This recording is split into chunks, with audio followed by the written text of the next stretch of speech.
the Susquehanna station. Well, let's wave goodbye to our station master, Derek, and our relief station master, Earl. They're both here right now. Thank you, gentlemen, for getting us out on time. And right now we're moving further into the Porches and Parlors district, and this white building on our left is the Susquehanna Plantation House. This was built back in 1835 and was located in the Tidewater region of Maryland. It was part of a 700-acre plantation that grew wheat, corn, and tobacco. Now, the oldest American home here in the village is this reddish-colored one. It's the Plimpton family home, built in 1640 in South Sudbury, Massachusetts. And here comes the Ferris Windmill. This was built back in the mid-1600s on the north shore of Cape Cod. And there's the Daggett Farmhouse. This was built in 1754 in Coventry, Connecticut. It's an example of what rural life in colonial America was like. And we do have presenters in there. We'll be happy to talk with you about those early colonial days.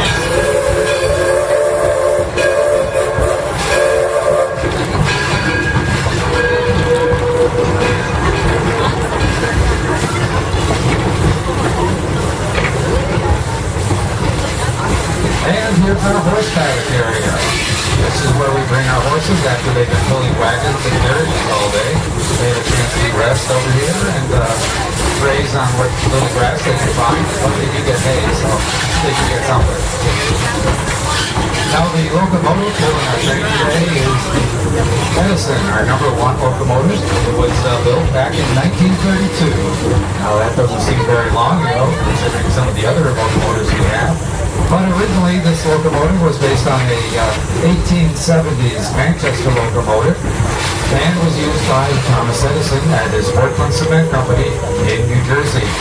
Now, in 1932, Edison sold it to Henry Ford, and it was in pretty rough shape when Henry Ford got it, so he sent it over to his locomotive facility at the complex, and he told the locomotive, make it look like something out of the 1860s. We wanted something that would have that Civil War vibe to it. And that's what he got. Now the Edison is our smallest locomotive, the smallest of the three. It weighs in at 25 tons. It can hold up to a ton and a half of coal, and it has 1,500 gallons of water.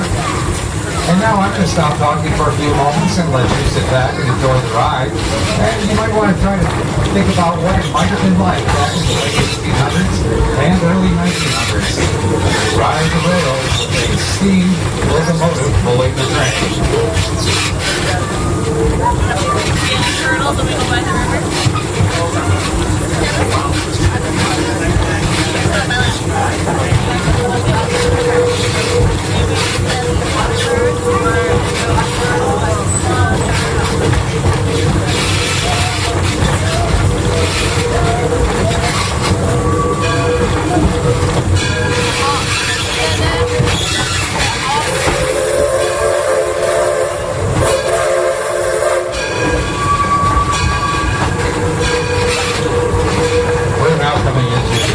Area, which is an 11-acre wetlands restoration area. Oh, now you might wonder what the locomotive just do. It's what we call a blowdown, where they try to blow off the exteriors and scales that build up inside the boiler. And by doing the blowdown, they try to get rid of as much of that as they can, which improves the efficiency of the locomotive's boiler. Now, as I was saying, this is an 11-acre wetlands area that the Henry Ford has restored along with state and local units of government. And we're all working together to try to make the Rouge River more natural. And you can look at the river on the right-hand side below us. And it does have natural river banks down there. And not too far from here, the Rouge River actually has a cement bottom and cement sides that was done for flood control purposes, but over here, it's natural. And we're now coming into the Walnut Room. This is our special event field. And on Saturdays and Sundays, you can hear the crack of the bat and the roar of the crowd over here as our two vintage baseball teams play vintage baseball. They take on other teams from other parts of Michigan as well as the Midwest, and they play historic baseball. In other words, they rely on rules written back in the 1860s. And one of those rules would say if the fielder cannot wear a baseball glove, everything must be caught with their bare hands. Now up ahead is the Henry Ford Academy. This is a public charter school open to students who live in Wayne County, Michigan. Students are selected for the academy by lottery, and we have about 500 students who attend when the school is in session. Now we serve grades 9 through 12. Ninth graders actually have their classes at the Henry Ford Museum of American Innovation. 10th, 11th, and 12th graders have their classes in this area.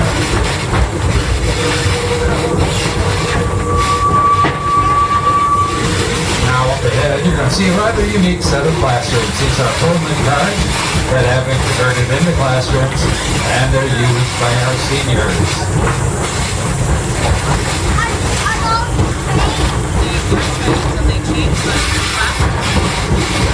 Now as we pass the classroom, you can see the Swan area on our left. It's a catch basin for water overflow here in the village.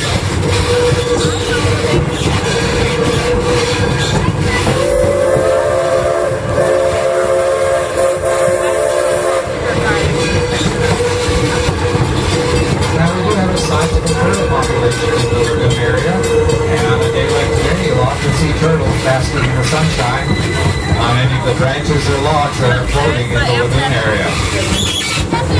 But we do have one turtle in particular that is worthy of mention. He's a snapping turtle. He's as large as a garbage can lid, and we call him Godzilla. Now as we pass the lagoon area,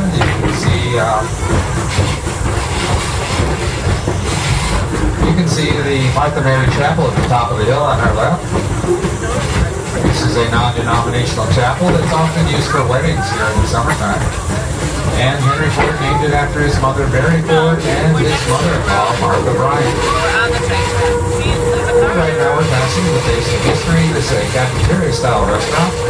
It's open until 5 o'clock today, serving snacks and drinks. And it was serving lunch up until 3 o'clock. Now the large white building on our left is the Eagle Tavern. That's also a restaurant, again serving lunch between 11 and 3. And that features a menu that dates back to the 1850s. And our serving staff in there wears clothing that's appropriate for that time period. So it is a really unique dining experience. Now originally the Eagle Tavern was called the Clinton Inn as it was located in Clinton, Michigan. And that's about 50 miles west of us in Clinton, Michigan. And it was on the stagecoach route that ran between Detroit and Chicago. Right now we're coming into the Smith Creek station. We'll be stopping here for about 4 minutes. And you'll be able to exit on the left-hand side, but I ask that you please remain seated until you hear the train whistle.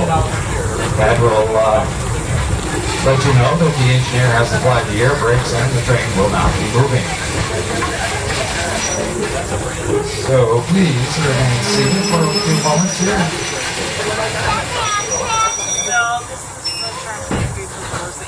Please be seated. There's the whistle. You may now safely stand and exit on the left-hand side.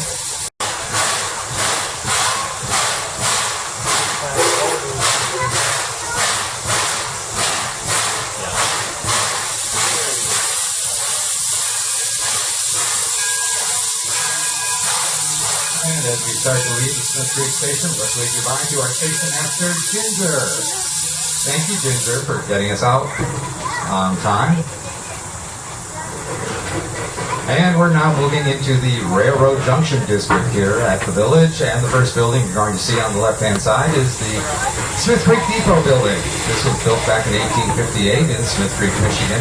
That that is about 8.5 miles southwest of Fort Huron, and it was on the Grand Trunk Railroad line that ran between Detroit and Fort Huron. Now this is where people would come to pick up their mail and deliver packages, or have packages delivered via train. And this is where the station master would actually live in half the building along with his family, and the other half would be open to the public for train business. This is where you buy your tickets and pick up your mail and other items. And across the way over here on the left-hand side is our open-air building. That's the vegetable building. That was originally built in 1860 in downtown Detroit as part of the old Detroit Central Market. Now we're passing on the right-hand side the Fairlane passenger car. This happens to be Henry Ford's personal passenger car. This is where he would ride to business meetings and to visit with friends and relatives. And he would travel in style and comfort in the Fairlane passenger car. And on the left now, we're passing the Detroit, Toledo, and Milwaukee Roundhouse. This is where we service and maintain our steam locomotives, as well as our rolling stock. Now, our roundhouse opened up in the year 2000, but it's based on a roundhouse that was built in 1884 in Marshall, Michigan. That one remained in operation until the 1930s when it was closed and actually became a furnace factory. It was then ultimately demolished, and we were able to get some of the parts from the original building as well as the press, and we used them in constructing our roundhouse here.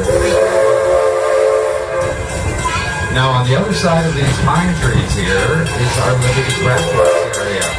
And this is skilled artisans who do such things as glass blowing, pottery making, weaving, and printing. We go along the curb up here to be able to see into our Liberty Craftworks area. And if you have time today, I certainly would recommend a visit to the and you can see some of the wonderful products they produce in there as well. And right now we're coming into our working farms district. We have about 7 acres that we grow and plant every year, growing such things as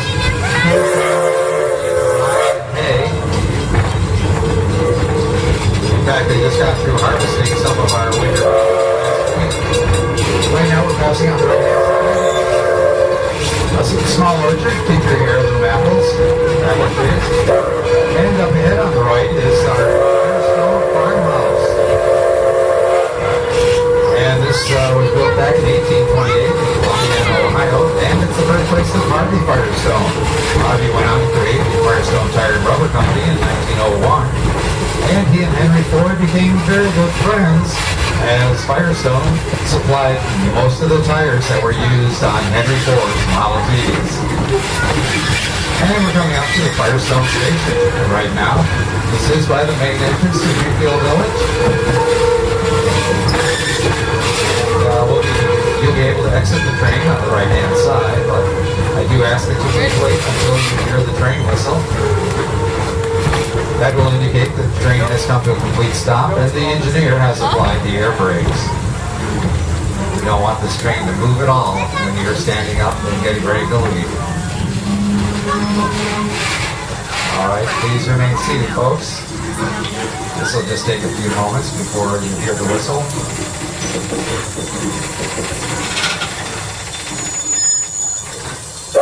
And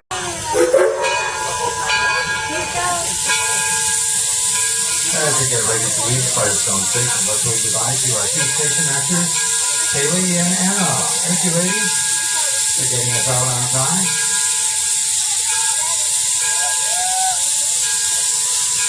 And we're beginning a 30-minute trip around the inside perimeter of Greenfield Village. We're making 2 stops. Susquehanna. And the other stop will be at Smith Creek before we return here to Firestone Station.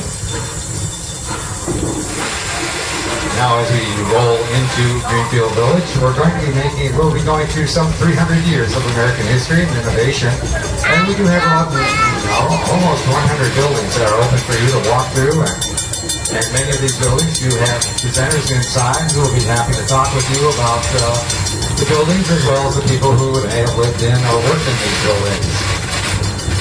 Now, we do have 7 historic districts here at Greenfield Village, and we're entering our first historic district right now. This is the Henry Ford Model T district. And you can see that white farmhouse up ahead. That's the birthplace of Henry Ford. He was born in one of those upstairs bedrooms on July 30th of 1863. Now, the farmhouse itself is actually built 2 years before Henry was born in 1861. It was located in the area of Greenfield and Fort Rose in Dearborn. Well, that's roughly about 3 miles away from where we are right now. Now, originally, the farm was about 140 acres, and then later it grew to be over 230 acres. But in any case, Henry Ford did not enjoy farm work very much. He'd much rather tinker with machinery, and in fact, he often did that while living on the farm. But he decided at the age of 16 to leave the farm, and he began working in the machine shops of Detroit. Now, as we pass the farmhouse, you can see down Main Street, and there we have such buildings as the Wright Brothers Cycle Shop, the Wright Brothers Home, and there's also the Mrs. Cohen's Millinery and the Heinz Building. And the $64,000 question today is, what was the first product produced by Heinz? And if you said ketchup, you would be absolutely correct.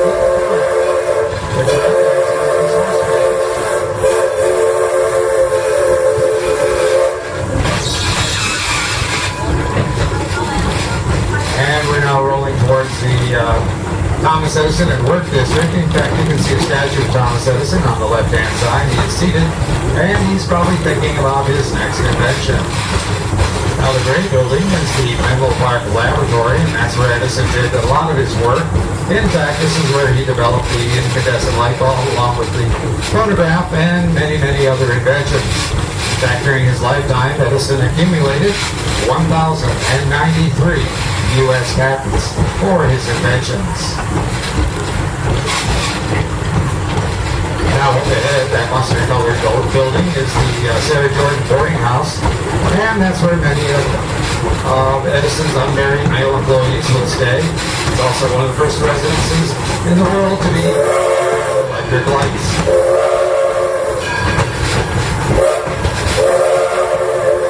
Now this little break on the left is the Fort Myers Laboratory, and that's where Edison continued to do his research and development while living in Florida. Now up ahead, you can see the Ackley-covered bridge. This was built in 1832 in southwest Pennsylvania.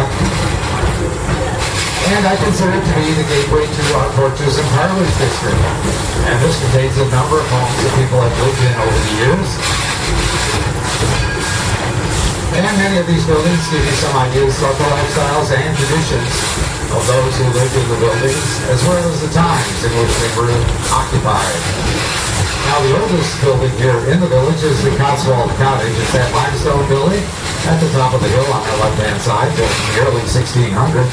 It was built in England, and it was a type of structure that Henry Ford and his wife Clara really liked. So they were on the lookout for one that they could buy. And one of their agents found this one. They called it the Rose Cottage. Henry Ford bought it and had it brought over here to Greenfield Village. All right, please remain seated.